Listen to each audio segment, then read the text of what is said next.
জবাব দেন, ছয় মাস ধরে বেকার মজুরি পাচ্ছে না কেন বিজেপি সরকার? জবাব দেন।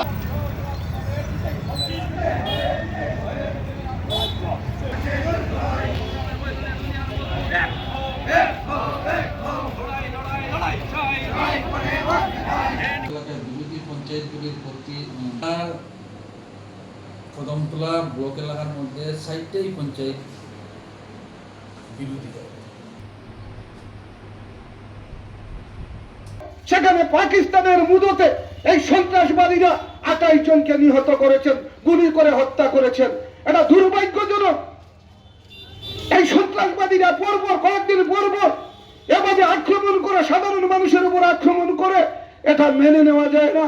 আমরা সিপিআইএম তথা বামপন্থীরা সারা দেশের মানুষের কাছে একটাই আবেদন এবং সর্বদলীয় মিছিলে আমরা দেখেছি, ভারতবর্ষের কেন্দ্রীয় সরকারের কাছে দাবি করেছেন এই ঘটনার সঙ্গে যারা যুক্ত তাদের বিরুদ্ধে অবিলম্বে ব্যবস্থা গ্রহণ করতে হবে।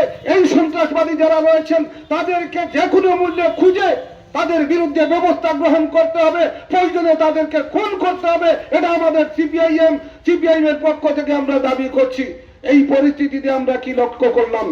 ভারতবর্ষের কেন্দ্রীয় সরকার গত ২ এবং ৩ তারিখে আমাদের দেশের পার্লামেন্টে একটা বিল এনেছেন, ওয়াকফ বিল। সেই বিল সম্পর্কে আপনারা দেখেছেন ভারতবর্ষের সব অংশের মানুষ এই বিলের বিরুদ্ধে, আমাদের দেশের ধর্মনিরপেক্ষ প্রগতিশীল মানুষ সেই বিলের বিরুদ্ধে সোচ্চার হয়েছেন, প্রতিবাদ করেছেন গণতান্ত্রিক পদ্ধতিতে। আমাদের দেশের মানুষ সেই প্রতিবাদ করেছেন, প্রতিবাদ যাতে এই কালো বিলটা সেখানে প্রত্যাহার হয়।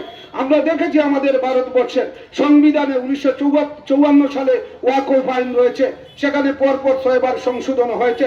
শেষ সংশোধন হয়েছে, অ্যামেন্ডমেন্ট করা হয়েছে 1995 সালে এবং 2013 সালে, যাতে ভারতবর্ষের ধর্মীয় সংখ্যালঘু তাদের সম্পদ তারা যাতে সমানভাবে ভোগ করতে পারে, সেখানে কোনো ধরনের অসুবিধা যাতে না হয়, তার জন্য সেই ওয়াকফ আইন রয়েছে।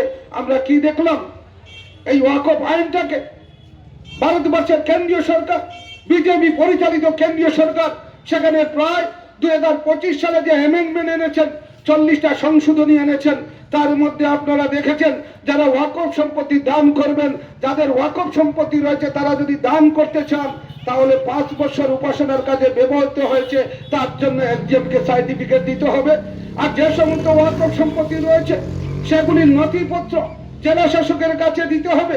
কে দান করেছেন, কে দান করেছে, কোন ব্যক্তি দান করেছেন,